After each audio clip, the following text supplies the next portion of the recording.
As interior minister جو انہوں نے کیا وہ پاکستان کی تاریخ میں لکھا جائے گا، سیاسی تاریخ میں، کہ وہ بلیک ڈے تھا، ہمارے لوگوں کو شہید کیا، گولیاں ماری.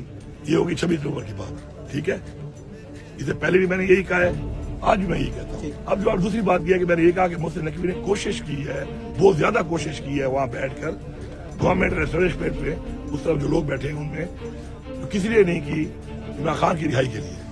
وہ بات بھی میں ایسے ہی کر رہا ہوں کہ میں نے کی ہے، پہلے بھی کی ہے، میں دوبارہ ریپیٹ کر رہا ہوں. کیونکہ محسن نقوی نے ہمیشہ یہ کوشش کی کہ عمران خان رہا ہو جائے اور عمران خان کا مسئلہ حل ہو جائے اور یہ جو ملک میں انارکی ہے یہ ختم ہو جائے. وہ نہیں کر سکا سسٹم میں جو بھی رکھنے سے کوشش کی ہے، کیونکہ میں نے اللہ کو جان دینی ہے، میں سچ بول رہا ہوں اور اس لیے سچ بول رہا ہوں کہ یہ سچ ہے. اور میں آپ کو یہی بتا دوں کہ دوبارہ بھی کبھی ایسے کوئی اگر چیزیں ہوں گی تو جو میں نے اس کا کردار دیکھا ہے اس حوالے سے، تو اس میں پھر دوبارہ وہ یہ کوشش کرے گا کہ مسئلہ حل ہو جائے. ٹھیک ہے، اب اس کو ایگزامپل میں آپ کو ایک دیتا ہوں، باقی میں آپ کو زیادہ اسے دے نہیں سکتا ہوں. دیکھو آج کا میرے